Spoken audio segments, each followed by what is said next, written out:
গোপালগঞ্জে জাতীয় নাগরিক পার্টির এনসিপির সমাবেশ ঘিরে হামলা ও সংঘর্ষের ঘটনায় ৩ জন নিহত হয়েছেন। নিহতরা হলেন গোপালগঞ্জ সদর উপজেলার ভেড়াবাজার এলাকার আজাদ তালুকদারের ছেলে ইমন তালুকদার, কামরুল কাজীর ছেলে রমজান কাজী এবং শহরের উদয়ন রোডের সন্তোষ সাহার ছেলে দীপ্ত সাহা।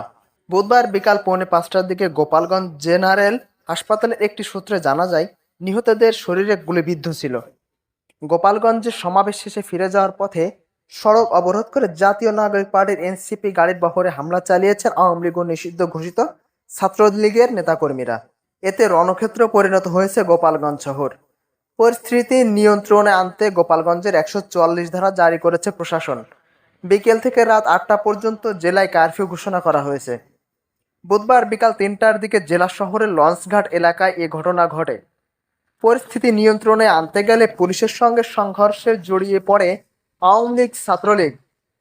এ প্রতিবেদন লেখা পর্যন্ত পরিস্থিতি নিয়ন্ত্রণে আনা সম্ভব হয়নি।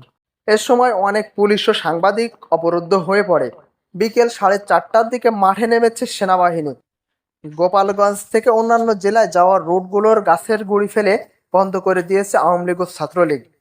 আইন শৃঙ্খলা বাহিনী ফাঁকা গুলি ছুড়ে পরিস্থিতি নিয়ন্ত্রণে আনার চেষ্টা করেছে। জানা যায়, এনসিপির নেতারা পুলিশ সুপারের কার্যালয়ে অবস্থান নিয়েছেন। সারা শহরে সংঘর্ষ ছড়িয়ে পড়েছে। গোপালগঞ্জে এনসিপির সমাবেশের মঞ্চে চেয়ার টেবিল ভাঙচুর করে আগুন ধরিয়ে দেওয়া হয়েছে। এর আগে সকালে পুলিশের গাড়ি জ্বালিয়ে দেওয়া হয়। হামলা চালানো হয় ইউএনএর গাড়িবহরে। জুলাই মাস জুড়ে জেলায় জেলায় পদযাত্রা করেছে কেন্দ্রীয় এনসিপি। আজ তারা গোপালগঞ্জে লং মার্চ করেন, সমাবেশ করেন।